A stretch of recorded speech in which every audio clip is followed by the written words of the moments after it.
Okay, so let's get started here then. So thank you for attending our summer threat intelligence briefing. We have three primary topics that we wanted to talk about here today. First, let me introduce the panelists here. From our vision path practice here at Anitian, which handles all of our audit and assessment work, we have Jack Dempsey.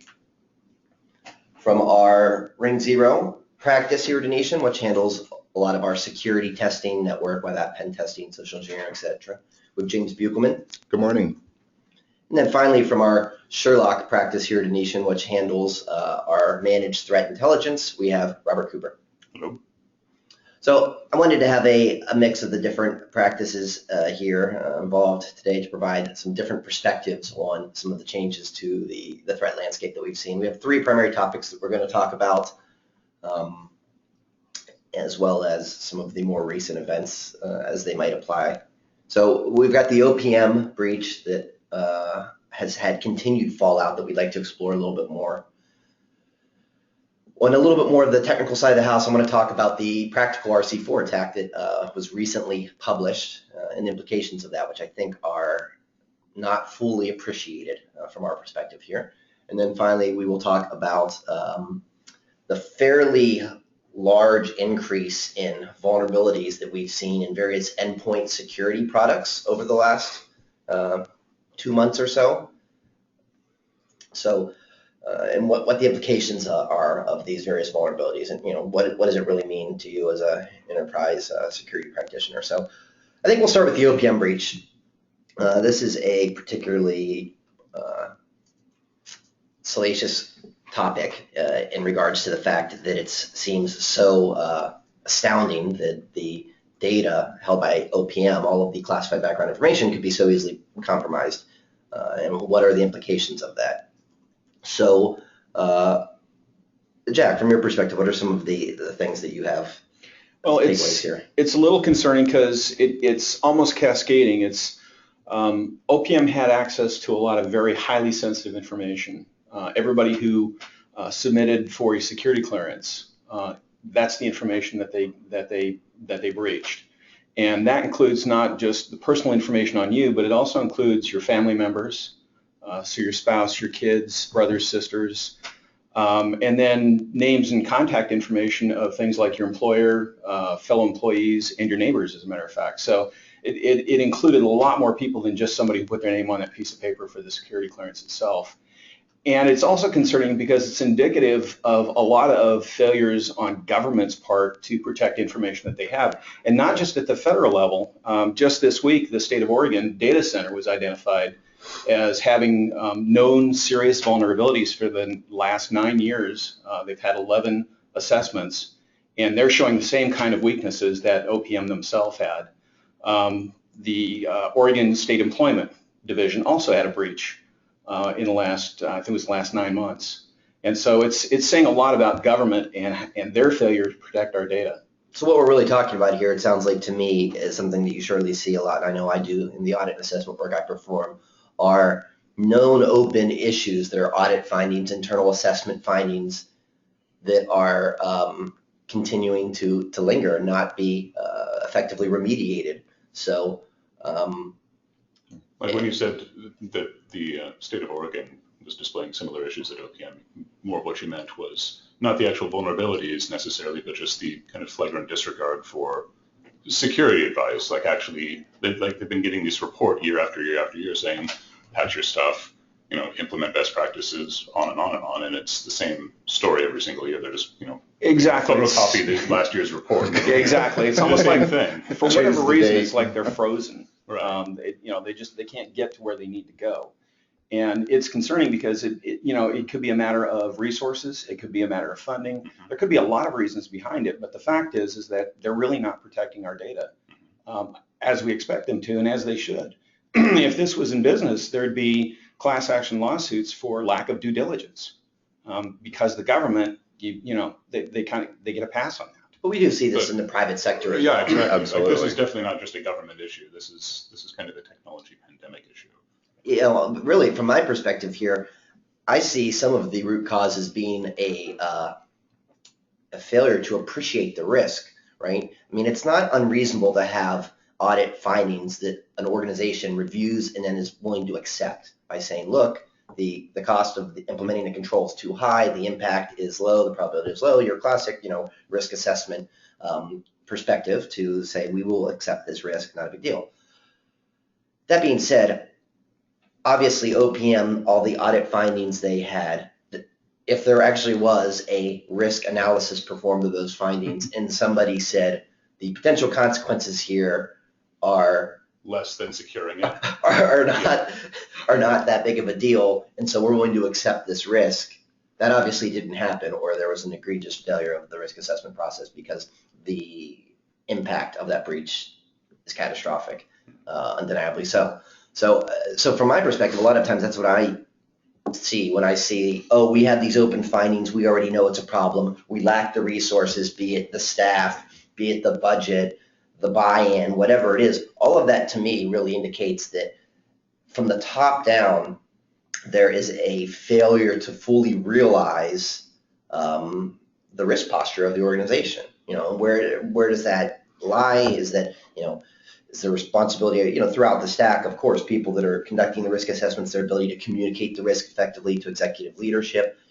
I'm sure the head of OPM, if they truly appreciated the risk from the InfoSec control perspective and those audit findings, they would have not said it's okay to let those slide for 10 years. Yeah, I tend to think that security is not built into the IT culture. The culture is focused on stability and features and the latest and greatest whiz-bang thing, and security is kind of an afterthought. And I think, I just lost my train of thought. Well, I agree. I agree with you, James. I came up through sysadmin, network admin, those kind of things. So did I. And when I was coming up, security was kind of there, but it really wasn't. You were more interested in getting the device, getting the service running, right, getting it stabilized, and providing the services that your business needs. And security was kind of in the background, not really too worried about it. Security takes longer, which means it's more expensive. Yeah, it's more work. And the landscape has kind of changed. The problem is that IT itself really hasn't changed. We're not requiring our system administrators, our network admins, to really be security experts in their areas. And so there's kind of a pass there, and everybody's looking for security professionals to kind of go in and fill that gap. And unfortunately, a lot of what people, they call themselves security professionals, they may know the security side of things really well. They generally don't know a whole lot about administrating systems, building firewalls, creating system hardening standards. Or even, so there's kind of a gap there. Or even if they do, you can still have this issue where, look, we work with state governments. I know that some of these teams have really strong, solid security practitioners. These are folks that get it from a risk management perspective. They've got the technical skills to implement things. But a lot of times, however, again, because there's not that real appreciation of the true business risk at the executive level, when you have this information security team that has 100% of the security responsibility and all your admins are absolved of that responsibility, your information security team ends up becoming internal consultants that are just kind of screaming fire in the corner, getting ignored. And so I would suspect that's probably not too dissimilar model from what may have happened at OPM, where there might have been people involved with the audit, any type of internal accreditation efforts that were aware of these risks, but they did not have the buy-in or the ability to communicate, or at least get an audience to communicate the risk high enough up the stack to get that buy-in to remediate things. So do you think that they don't have an appreciation of the risk, or do you think they take the position of, well, it can't happen to me? Well, it's not going to happen to me. I think it's probably an appreciation of the risk, but to your point about having needing a sea change of security responsibility from being a siloed component of an IT department to being the responsibility of everyone within the IT department, I think that will help spread out the understanding of really what the vulnerability surface looks like within an organization, and should help start driving some of that buy-in from the bottom up, granted, and it needs to be from the top down, but you've got to start somewhere. And so I think that is an important point. So one of the other things that I thought for me was fairly notable as a result of this OPM breach, and at about the same time, you guys may recall, the White House unclassified email server was compromised. These were the first two breaches that I can recall where U.S. government agencies or officials officially named nation states behind these attacks, right? So, I mean, for years we've been using, APT, Advanced Persistent Threat, as this, veiled euphemism for China, right? But the government never came out and said, the Chinese are hacking into us, or the Russians, or whoever, or whatever country it is. But here now, suddenly, there has been that acknowledgement. And so to me, I find that to be a fairly significant development when we talk about cyber warfare and some of the escalation here. And obviously, the diplomacy side of politics is beyond the framework of this conversation, and that surely factors into it quite a bit. But I do think that it really is notable that we identified the Chinese as being behind some of this stuff, the Russians with the email breach. Well, and not only at the government level, it's a pretty acknowledged fact that Sony was hacked by North Korea. And so, businesses are also being focused by nation states. And it's a problem. I think the reason I want to bring this up, not to fearmonger about some type of global cyber war between nation states, but really more, I think another facet to this is, and it ties into the business breaches that have occurred around the same time period. The indications seem to be that China in particular have been compromising large data sets of U.S. citizen sensitive data. Anywhere they can get it. OPM, obviously that's a repository of extremely sensitive data by virtue of what it is. Anthem, though, is another perfectly great example. And so the United Airlines also. Right, and so I think there seems to be a building consensus that the intent behind this is for them to build some type of large data warehouse of data on U.S. citizens, which could be used in a variety of ways, espionage or whatever it might be, blackmail, extortion, the list goes on and on.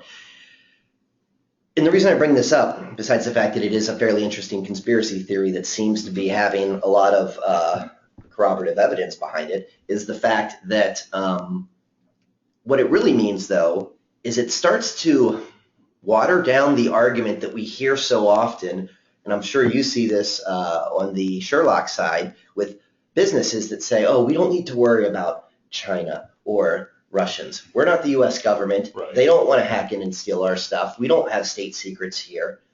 And I think the point that people need to appreciate from a threat landscape perspective here is that it's not just about state secrets.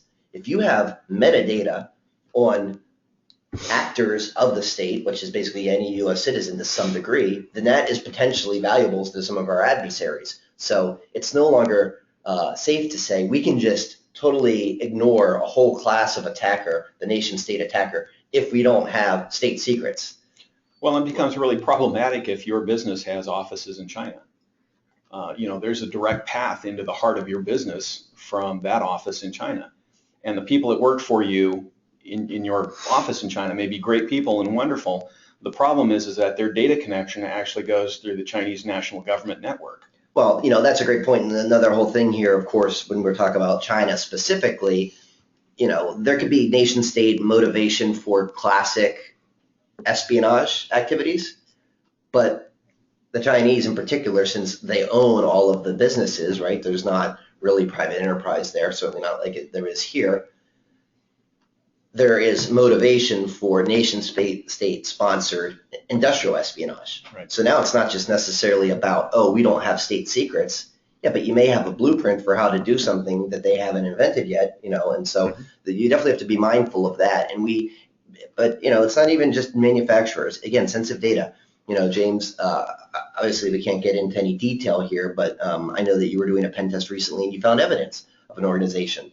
I did. That had been compromised by what appeared to be a nation state attack from China of an organization that did not have state secrets.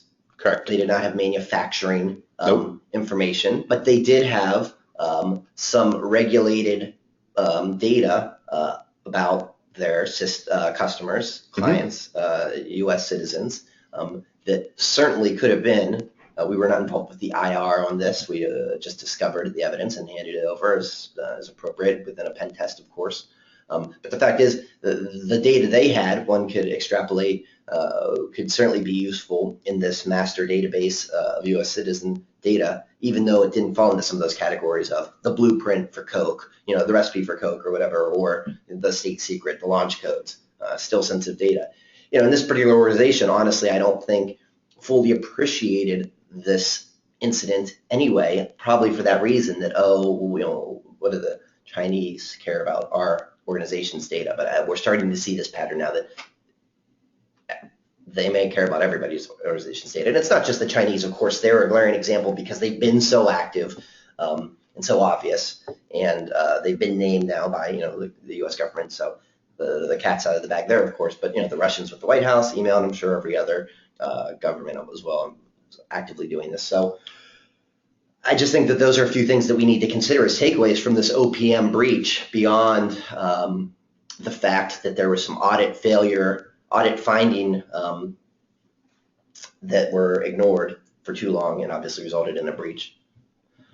So if you guys don't have anything to add about that, maybe we can move on to the next topic. Final thoughts? Well, I was going to kind of pull it down a little bit away from nation states and into just general security concerns. Sure. Because you made the point that it's a very difficult sell to tell a business that they have data that's valuable to a nation state. They often don't believe that because what does Ma and Pa have on that? But the same argument can be made for just security concerns in general. Like it's that argument of like, I'm a small business or a medium business, or I manufacture nonsense widgets for 3-year-olds. Who wants to hack me? Right. And the answer is anybody, because you're very vulnerable, because you don't actually care about security. You have data, you have money flowing through your company in some fashion, and you have computing resources, and all of those are valuable. And it doesn't matter what you do. No. You run a network and you have money. The resources is a great example, because now with the sophistication of so many of these threat actors now, nation states and organized crime and stuff, obviously they have very focused motivations, whatever it is, accumulating data, stealing money, etc. But when we still think of classic hacking and some of the original threat actors on the scene, which are often, kind of your stereotypical high school teenager kind of kid, pirating, movies or whatever it is, a lot of times that is based on the crime of opportunity here, right? And so when you talk about resources, you can be a business that makes leather belts. There's no intellectual property there. It's a strip of leather, right? Who's going to break in and steal this information? But the point is, if they've got resources that are easily compromised and used, that's absolutely still or you can compromise the finance computer that holds their QuickBooks database. That's right. Sure. Off you go. Sure. So some good food for thought there. So thank you. So let's move on here, though, because I find the next topic to be pretty interesting. We're not going to get too deep in the weeds really at all on the cryptography behind the RC4 practical attack, but I do want to talk about the implications of it a little more, because that's the part that I don't think has been fully appreciated by the community at large. So let's start. I'll give a little context on this for those of you that are not fully up to speed, and then we can talk a little bit about the implications. So RC4 is a encryption cipher that is used commonly, two common implementations that are pretty widely deployed. The first and foremost is within SSL/TLS handshakes. It's used for the encryption. Okay, it's a stream cipher used for encryption within SSL. So it has a very high utilization within the percentage of SSL sessions or server configurations by virtue of the efficiency of a stream cipher versus a block cipher like AES, which would be an alternate, and is now the recommended, of course, cipher to use when configuring SSL on your devices, your load balancers, your web servers, what have you. So that's one of the common places. The other common place it would be used is in with WPA with TKIP also uses it. So certain wireless implementations could be using this. So I guess one of the first things I want to kind of explain here that I think people maybe sometimes that are not deep in the weeds with information security and is the difference between an encryption cipher and encryption protocol, right? And so, SSL or TLS are a good example. And I want to bring this up for two reasons. One, I think it's sometimes taken for granted that they're separate and that you have to control both aspects of the whole encryption suite, if you will. But also specifically how it ties into the big change or the big increase in attacks that we had at the encryption protocol level over the last 6 to 9 months with the litany of things against SSL 3 and TLS and 1.0, TLS 1.0 and 1.2. So all of those various attacks, Poodle, Beast, etc., those were vulnerabilities at the protocol level. And so there's been a big push for everyone to get on board with TLS 1.2, which I know just off the top of your guys' heads, I mean, from the audit side, I know you're probably seeing this. I've done some audits here recently where people are using the grace period that PCI gave them of a year before they stop accepting anything but TLS 1.2. I'm sure when you're doing your pen testing, are you still seeing this? You were doing some external pen testing just yesterday. I still see SSL version 2. Yeah, exactly. So, people have not all made the migration by any stretch to TLS 1.2 only. Well, but a lot of folks have. There has been a lot of effort to move off of SSL. And a lot of folks have. And what's a little scary is that everybody's kind of going, well, I moved off SSL to TLS 1.2. Life is good. I'm secure. Whoa. And that's not necessarily the case. And that's kind of the point of this conversation. No, so, exactly. That's right. Are you trying to say that security is a journey and not a destination? Yeah. But it's just when you think it's safe to go back in the water. That's right. Well, the problem is there's headline fatigue, right? The endless stream of vulnerabilities and breaches, and which is why we really try to focus on the so what when we talk about these issues here, right? It's interesting, I'm sure we can have a fun giggling for an hour about like the Ashley Madison hack and everything else, but at the end of the day, it's the so what. What does this actually mean, and how does this impact the threat landscape, and how does that change the threat landscape, impact your organization and your responsibilities for securing it? And that's what we're really trying to focus on here today. So to the point of the RC4 practical attack is that even though people are using 1.2 now, if they haven't evaluated the ciphers that they have configured for use as part of the handshake in the configuration of the encryption protocol that they're using, be it TLS or WPA or anything else, then they still have some potential exposure here. Mm-hmm. If I recall, it's about 3 days they were able to do this. Basically, it's an offline brute force of data that they capture after generating some of this data live on the wire with some known ciphertext that they could then start doing some matching and do the brute forcing of the unknown piece that way. But the 3-day turnaround is pretty significant, and so that really practically takes us from a theoretical issue to something that is something we need to prepare for and mitigate. How do you do that? You need to be dropping support for RC4 and going to AES if that's what's supported, or another robust encryption cipher. Mm-hmm. What were you going to say there? I don't remember now. I was going to mention that was only really for the capturing of in this case, the test was against a cookie. Fair point. Data. Fair point. And it was 3 days for that. The actual attack time for this attack against WPA TKIP is an hour. An hour, okay. And that's not just in decrypting a cookie or a piece of data, that's decrypting packets. And so I make sure I understand this, that once they've done this decryption, it's not that they decrypted that piece of information, it's now they have the keys to whatever it is they want to get to. As far as WPA TKIP, they're in. So once they break that, now they have access to all of the communication that goes across that. Mm-hmm. And I think, to me, that's what's scariest. So TKIP has been kind of deprecated for a while. I still see it. I think you still see it. I think you've seen it. I think we've all seen it still. We definitely recommend EES. But this is just another one that can be used. And yeah, I mean, their test against it was an hour to break. And then they're in on the wireless. So it's not in the wild yet, though, that I'm aware of. Are you seeing anything on the threat intelligence side as far as active exploitation? I don't think the paper, from my read of it, had enough detail to make it easily reproducible if you're not a cryptographer. Yeah, I think at this point the practical attack on web servers and that kind of SSL traffic is too cumbersome generally, because you need a man in the middle in order to generate the data that you're capturing, and then you need some time to actually deal with that. And this isn't going to be one of those like push button hacks. This is going to be incorporated as a part of a larger APT attack that will take place over time. A full campaign, that's true. Right. But, and it's also indicative that we've known that RC4 has been broken mathematically since the 90s. That's right. When it was implemented. But at that time, it was complete theory because we didn't really have the brain power and the computation power to actually execute anything against it. But now it's there. And now we do. And so the way from this is just going to be faster and not slower. RC4 is never going to get better.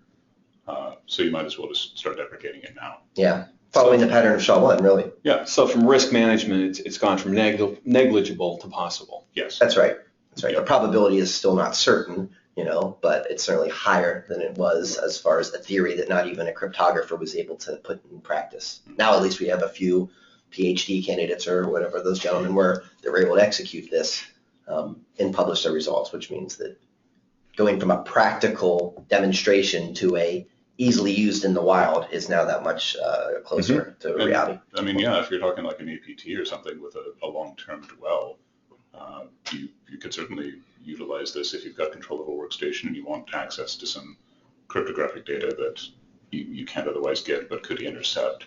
And of course, when we get back to the whole concept of the increased sophistication of some of the major threat actors, be it the Russian business network or some of these nation states, these are very well, highly resourced hacking organizations. So while it's probably not too likely that your average bored teenager is going to be reading that paper and whipping up an implementation of the RC4 attack over summer break.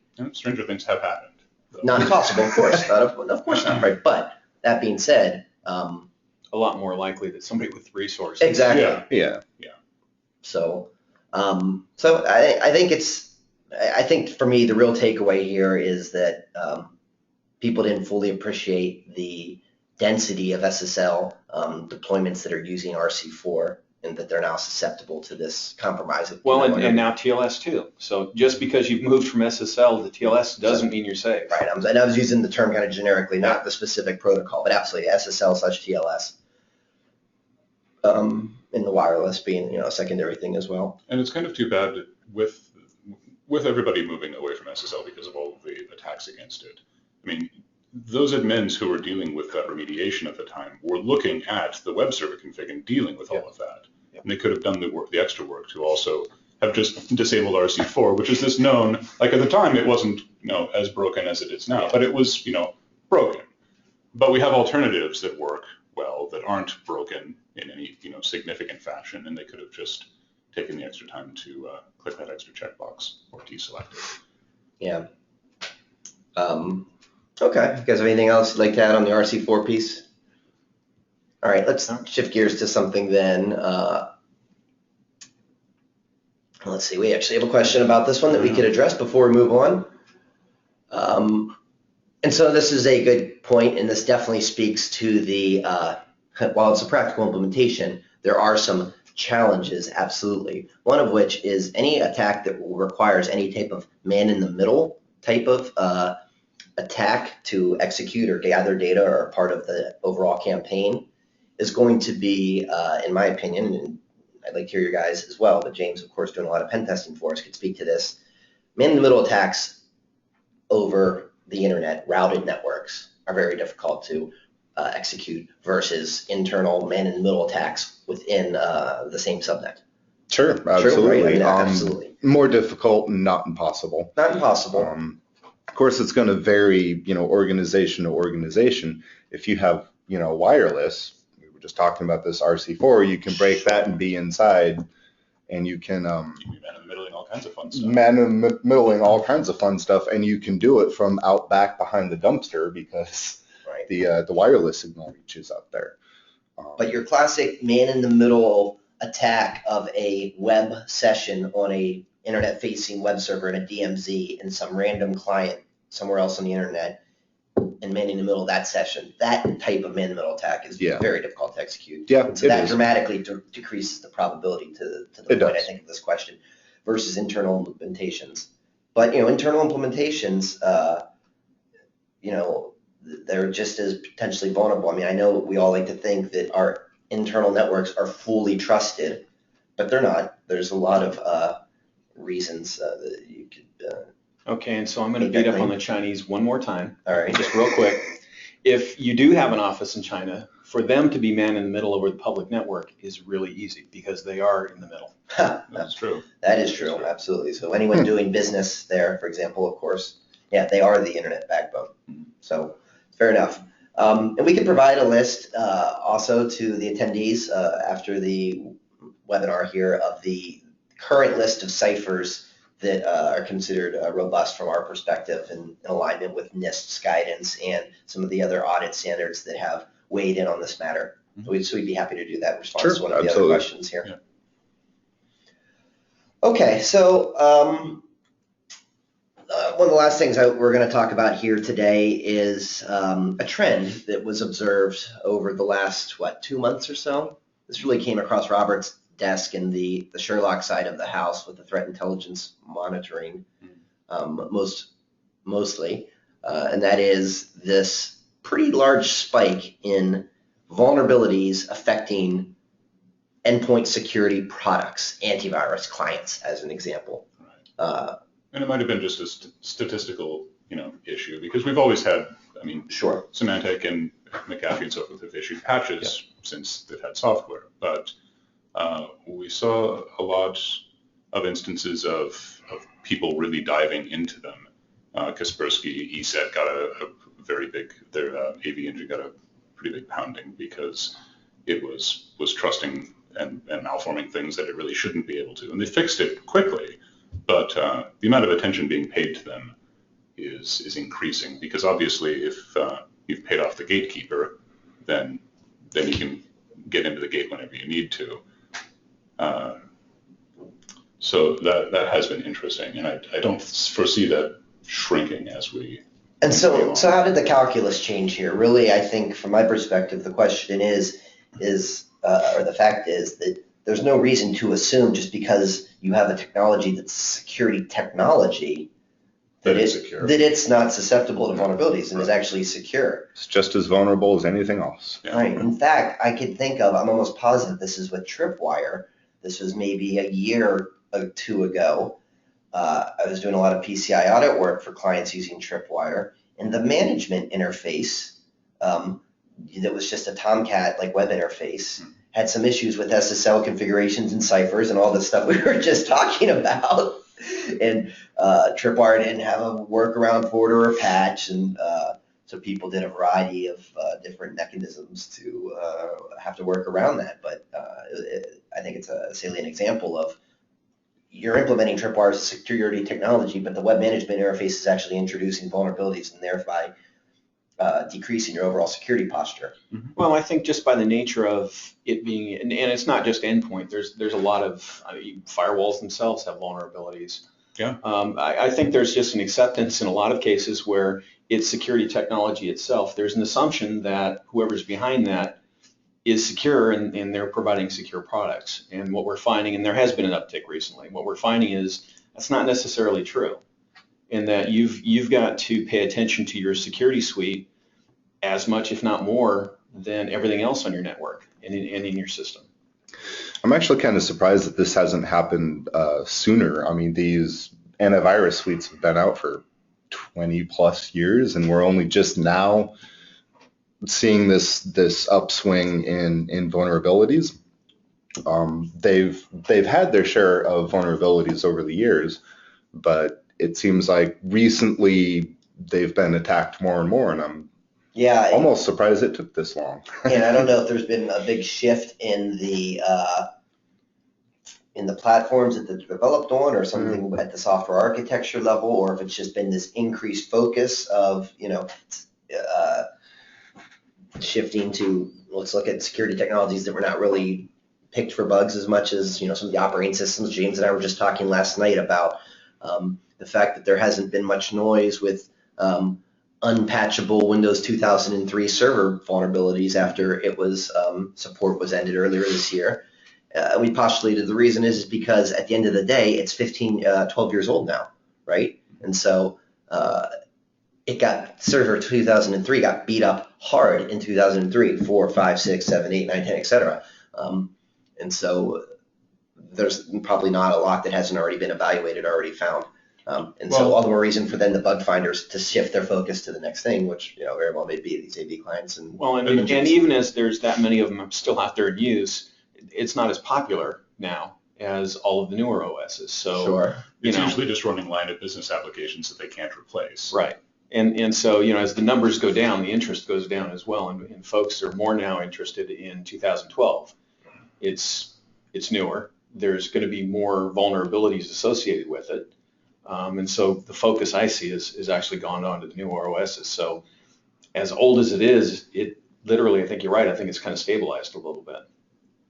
Well, you say that, but a couple days after the sunset for 2003, there was that pretty nasty remote compromise or remote code execution through the font driver. Well, yeah, don't get me wrong. It's not to say it's foolproof. Sure. It's just, I think the focus, the spotlight is And we're shifting. Certainly not saying you should still be running Oh, God. No. Say no. I'm secure. I have Windows 2003. No, it's just a matter of the spotlight, I think, is starting to shift Sure. to the new OS and away from, just because it's not as popular anymore. Well, yeah, it's the whole bit about diminishing returns. The people compromising things want to make their compromises the most valuable, so they target the most popular platforms. Right. Sure. Which is why things like Linux and OS 10 and that sort of thing haven't traditionally been as targeted. Oh, that's a good point. I'm glad you brought that up. So from my side of the house, on the assessment side, I'm starting to see companies use much more Linux than they have in the past. Mm-hmm. And Apple, I'd say there's probably more. If nothing else, it is more accepted in the business. And usually in the we are now starting to see attacks, malware, being written for Linux and Apple. And again, it's that spotlight thing. As you start to see it more accepted in business, more used in business, people are now starting to pay attention to it. And the black hats and the bad guys are now starting to write malware to it. So there's definitely a higher density of malware for some of those classically, absolved of that risk type of platforms, be it Linux. Quite recently, there's been some vulnerabilities on Mac. Okay, there's a worm, right? Wasn't there a recent worm, if I recall correctly, or Trojan or something of that nature in the last 2 weeks? Certainly on the mobile side with Droid, we've seen a pretty big spike as well. Yeah, the mobile is a whole different kettle of fish. And I don't want to get into analyzing these different vulnerabilities, but when we talk about what they're affecting and really getting back to how does this impact the threat landscape and how does it impact your organization, what it speaks to me and what I see a lot from the assessment side of things is that you really need to make sure that you have a robust and effective vulnerability management program to stay on top of these things. And by program, I mean the whole kit and caboodle, people, processes, and technologies to effectively manage vulnerabilities. Okay, I'll use PCI as an example concerning antivirus on certain operating systems.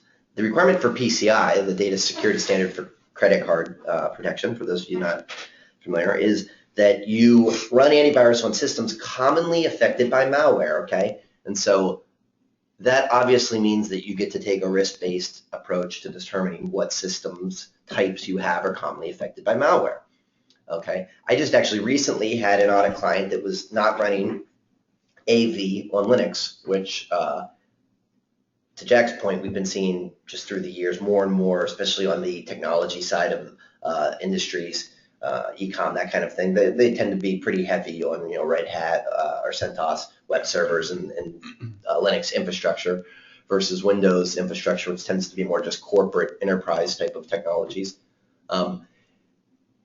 And traditionally, they have been running AV for these PCI environments on these Linux boxes the last couple of years. This particular client, though, felt pretty adamantly that they were exempt, that Linux should be exempt because it was not commonly affected by malware. And so they actually, as part of the annual risk assessment that's required for PCI, they explicitly analyzed that and had some very well-defined statistics from various vendors, some of the AV vendors that do their reports, talking about the density of malware that affects Linux versus the whole ecosystem. And it was enough that it was the whole thing was well thought out and clearly documented in their risk assessment, which is what you should be, that I felt that their justification was valid and reasonable. And as a QSA, I feel that's an important part of my job to work with them to understand how they came to a conclusion. PCI does give you the opportunity to make risk-based decisions, but they have to be substantiated with actual risk analysis that is properly done, and these guys did that, and it was there. The point being, though, is a vulnerability management program needs to be making analysis of the assumptions you have on a regular basis, okay? So if you've assumed that Macs, for example, don't need any type of security controls because there's really not anything there that affects them, that might have been a safe assumption 6 months ago, a year, 2 years ago, whatever the case may be. Maybe it's still a safe assumption now, depending on your risk tolerance. It probably won't be a safe assumption in another 6 months, certainly not in 6 years. But you really won't know that unless you really have a robust vulnerability management program that includes some of these key things, such as having the inventory of all of the different systems that you have, right? Do you even know what versions of everything that you're running? Is that clearly inventoried? Do you have these external sources of information that you're monitoring for newly disclosed vulnerabilities? Are you doing a risk assessment analysis of any assumptions that you may have made? And so from my perspective, that seems to be where there's the biggest opportunity for these new classes of, I don't mean new classes of vulnerabilities as far as what the actual exploit was, but these system types that there's an increase in the vulnerabilities targeting. I think that's where there's the most likelihood for their harm to be caused to organizations, because they're assuming this stuff doesn't matter because they made that assumption in the past. Well, and vulnerabilities also go beyond just what operating system you're using. It also goes into the configuration as well.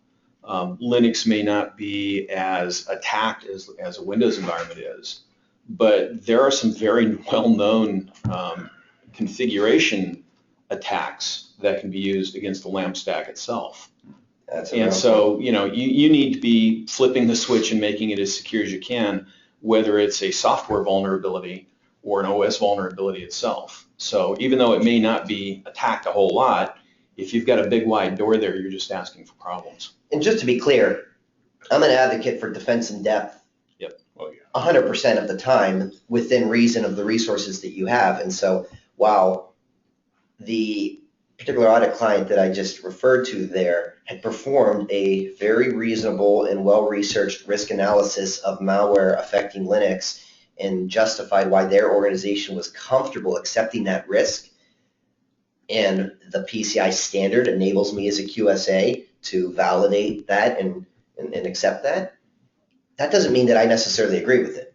And they were clear on that my recommendation was that they should be using antivirus on Linux, even if it's not commonly affected. Common is a discretionary term, okay? Your statistics that you came up with here, I could agree that those clearly show it's not commonly affected by Linux or by malware. Well, that doesn't mean it might not be very occasionally, every once in a while, once in a blue moon. And if you have the solution that's out there and the impact and the cost of it is pretty low, then why not do it? Well, and to be fair, too, the assessment wasn't done in a vacuum. It wasn't just done against this particular operating system. It was done in this particular operating system, in this particular environment, with these particular risks and data sets. And so, I mean, there was a lot more to it than just, this is a Linux box, you don't need to protect it. That's right. And to be fair and clear there, it is a case-by-case, business-by-business assessment that needs to be made. And they did a great job of doing this in their risk assessment. I mean, talking about some of those factors that were unique to this environment. Their cardholder data environment is not internet facing. There's no internet access. It strictly has private MPLS to a business partner, and it's very limited, contained, and closed. And so the likelihood of malware even getting in there, where the Linux servers are, this is not the same as a DMZ for some .com that is getting hammered every day. And so, I think people, not to segue too much, there is a lot of opportunity in PCI in particular for taking a risk-based approach. And I'm actually working on a blog post that should be coming up someday here when I finish it. It's turned out to be a bit of a beast, because I was surprised as I started combing through the standard how many of the requirements actually have language that gives you the opportunity to make a risk-based decision on how it's implemented. But the whole point of all of that is it all falls apart if you're not actually performing the risk analysis and doing it legitimately and having an informed methodology for doing so. And I think that's really important when you talk about a vulnerability management program and evaluating these new vulnerabilities that are affecting classes of technology products that maybe traditionally were not as susceptible to these types of bugs. Well, it's interesting too, kind of expanding the thought of risk. So, from my point of view, when you start doing the vulnerability scans and you start getting the 250,000 notices of the vulnerabilities across your enterprise, this is where you start going back to that risk-based approach. Where do you eat this elephant? Because we've got 100 vulnerabilities on this system and 200 on that system, and just go down the line, and I'm sure anybody who's got vulnerability scans going on sees this. You need to stand back and start paying attention. What first? And what first is based upon a good risk assessment. Yeah, and really asset management. We touched on this when we were talking about components of a vulnerability management program. A vulnerability management program does not mean that you run Nessus, once a quarter, or that you have some type of patch management console. Or that you occasionally, check security logs for bugs that have been disclosed. It is those things, but it's more than that, of course. Yep. And I think one of the more important foundational aspects of a vulnerability management program, but frankly, I would say of a enterprise information security management program, period, is having that really robust asset inventory, because that provides you the context with everything that you're trying to protect. So if you don't have, we talk about the SANS critical controls, top 20 security controls that they recommend. Top two. The top two are having your inventories at the hardware software level. So if you don't have a list of saying, these are all the servers we have, this is the operating system, this is the software that's running on it, and these are the versions, at the very least start with what the primary purpose is. People, I'm not going to have an inventory of every single package running on every single Red Hat server. That's ridiculous. Okay, if that's too onerous for you, at the very least, what is that box? It's a web server, so you have the version of Apache and PHP that you're clearly on top of, or is it a SQL box or whatever it is? So there's some primary role-based software that should at the very least be inventoried. And then on top of that, you need to have a asset criticality designation to the business, and that can be performed in a variety of mechanisms, usually through a risk assessment process. Oftentimes it should be aligned with whatever your data classification scheme is, right? So you have a classification of all the data in the organization by type, and then you identify the locations of that data, and based on the criticality of the data to the business, you can then start assigning criticality to the assets that have that data. It may not be the perfect or the best way to start assigning criticality to assets, but it is a way, and it gets you started so that when you have the vulnerability scan that you're running, and you see that you've got 250,000 vulnerabilities, and you sort by number of vulnerabilities per server, you could start saying, well, this one has 800 vulnerabilities and everything else is under 50. But then when you realize, well, that's a development test server that's in a lab versus the next one down is actually your production database with all your stored healthcare data, it's obviously more critical, and that could really help drive the prioritization.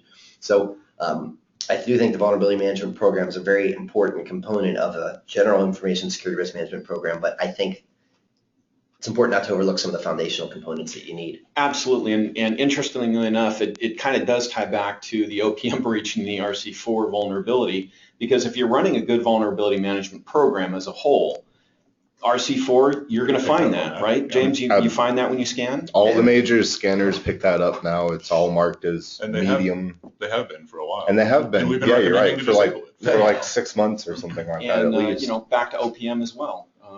I'd like to think that they're running a good vulnerability management program and that they knew about these things.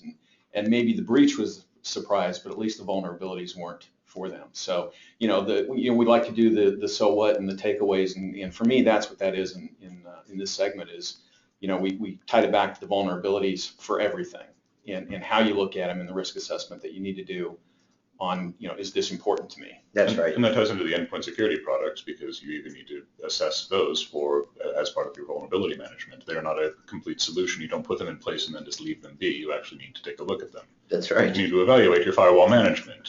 Interestingly enough, I've got a customer I'm dealing with right now that's using the Microsoft endpoint protection. Right. And that is one of the risk assessments we're recommending, is because, the way you said it, James, I'm sure you're familiar with it. We run into it all the time. Microsoft's endpoint protection is not that great. And that's not me saying it. You can go out to any of the AV test organizations that are independent, and you can do your own research. It's not a contentious statement. No. Yeah. And so, it goes back to you also have to look at your security software itself, right, your security systems. And that's highlighted for me because it's something I'm dealing with right now. Mm-hmm. Because you could install a cow at the door that it has antivirus plastered on it, and it's not going to do any good, as well as installing a piece of antivirus that doesn't actually protect you from viruses and malware. Absolutely. Which is what we seem to see with the Microsoft product. Yep. So one of the questions we have here, I think this is probably spurned out of the RC4 discussion, is talking about what type of controls might be available programmatically through web application that can help prevent any type of client-side actions, specifically such as cut and paste. They're pretty limited, but there are some JavaScript controls that you could implement to try to mitigate this. I think a classic example is you can disable right-click in a web browser. Sure. And so there are some things that you can do client-side, but to be clear, these are not really security controls in my mind, because since they are client-side, they're not enforceable. Any security control at a web application level that's client-side is really more of a guideline, is how it should be viewed. It's not a enforceable thing, because by virtue of the fact that it's client-side, I know that you look for this all the time. If things like password complexity and some of these other things are only enforced client-side, that you can just disable that JavaScript and set the password to be a one-digit thing because there's no server-side validation, then it's obviously not effective control. Right. And so the same goes for some of these other things here that you can have JavaScript that will try to disable some of these common user actions, motivated perhaps to either protect the content of your website or protect the user from something like some type of cross-site request forgery attack, which is, I think, what this particular question is getting at. It certainly doesn't hurt, and you can implement those. I think some users, frankly, find that to be a little heavy-handed, but the other thing to keep in mind is it's not a enforceable solution or control. No. So, okay. Do you guys have anything else that you would like to add concerning the vulnerabilities we talked about, or just the general threat landscape in period? I think you tied it together pretty well there, talking about how all of these things all speak to really that same need that has existed here, is having effective risk management, having a really good appreciation of what your organization's asset inventory, what the criticality of the data is, and how you're managing and protecting that, and having this mature information security management framework. Some of those foundational programs could really help mitigate the impact of some of these issues. Mm-hmm. As far as vulnerability management and so forth, we're generally not doing a sufficient job of it now. And I don't mean we Anitian, I mean we in the tech world, obviously, because we see so many of these. You actually had a really good litmus test you mentioned a couple days ago. Well, yes. One of the things that I do look for when I go into an organization is a real simple watermark for me is find out how many different versions of Adobe Reader there are in the environment. Yeah. If you're managing a good management program and managing both your assets, software asset in this case, and your vulnerability management, well, Adobe is a well-attacked platform. We all know that. The fewer versions of it that you're running, the less that you've got to worry about protecting.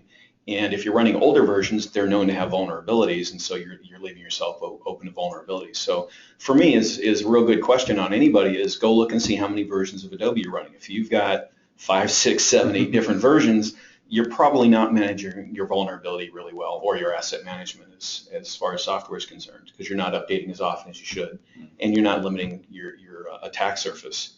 to as few pieces of software as necessary. Yeah, I thought that was a brilliant little way to Thank you. figure that out. Thank you. Yeah. And I mean, regarding vulnerability management, as we're not doing well now, this is not going to get any better as we continue, transitioning things to mobile and starting to do, Internet of Things nonsense, which is going to bring a whole new dimension. Absolutely. When we've got, all kinds of things connected and not managed. No, we're seeing that now. We do some pen testing for some on-board car-based dashboard web service type stuff, which depending on the particular technology or solution or product that we might be testing, has implications that can be very severe. Maybe it's just a Twitter widget, or maybe it's, you can take over the car and hit the brakes. And I know we don't like to get too much into the stunt hacking thing here, but the fact is the implications potentially of the IoT attack surface are certainly very large. One thing I'd like to quickly point out here as we're sort of at the end of today's session is your point about how we're still not doing vulnerability management particularly effectively. And you talked about patch management and the how many versions of Adobe you're running is a great litmus test. I do love that. One of the reasons, though, that still exists is because patch management technologies still are really not that great. I mean, I can't think hardly of anywhere that I've ever been where they have walked in, and I've walked in for an audit or an assessment or whatever, and they've showed me what they're using for patch management, and it was implemented and operating effectively, perfectly. That just doesn't happen. And it's not to say that the people that are operating these are not doing their jobs effectively. A lot of times there are limitations to the products themselves. There's way underestimated the amount of time it takes to do things manually, but that's a good example. Sometimes they'll push out patches, but they won't uninstall old versions, right? So it's like, here's the new version of Adobe, but you got 15 others that are littered because, Altiris or whatever it is, not to pick on that, doesn't know or have the capability to uninstall it. And now that's your responsibility to do that manually.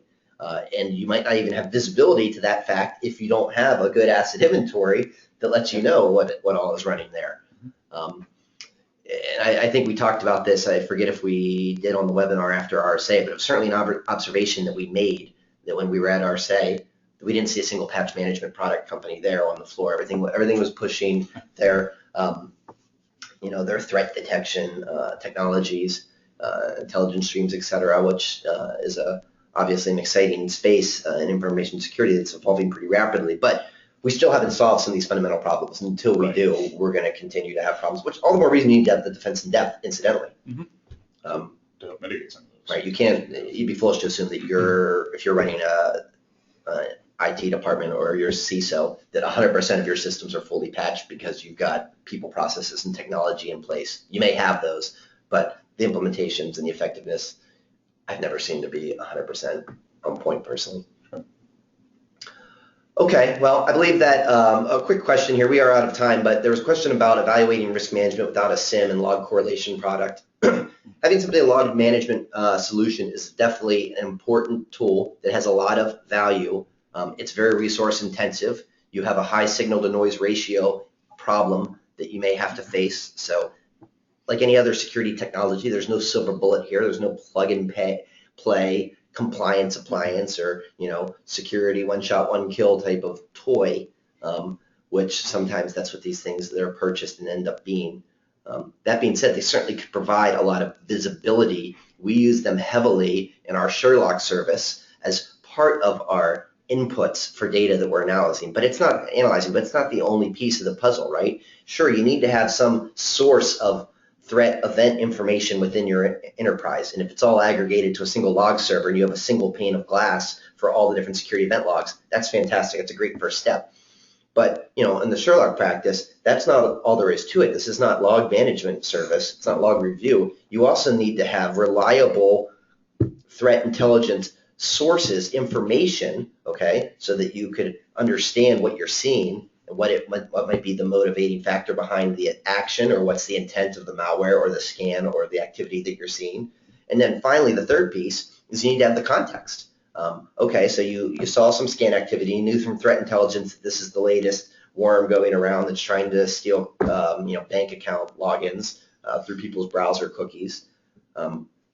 But okay, where did you find it? Was it on a dev server or was it on the production database? The context of the information, when we talk about these foundational components of an information security program, having these inventories, data criticalities, all of that is very important. So the SIM helps, but it's not a silver bullet. Well, and from a risk program methodology, having a SIM is extremely important. Like you said, it is one of the foundations. Being able to know what's going on in your network, well, having a well managed is important, absolutely. But it's not the only thing that you look at. The risk management program is holistic. It's the whole environment, not just this piece. But having that piece gone is definitely going to put a hole in your ability to successfully assess risk in the environment. That's true. I agree. Okay. Well, we've got a little bit over our time today. Thank you, please, for attending. If you have any other questions, you're welcome to reach out to us through the website. We have a variety of ways we can be contacted. And we look forward to following up with you guys at our next threat intelligence briefing webinar. Thank you. Thank you. Bye. Take care.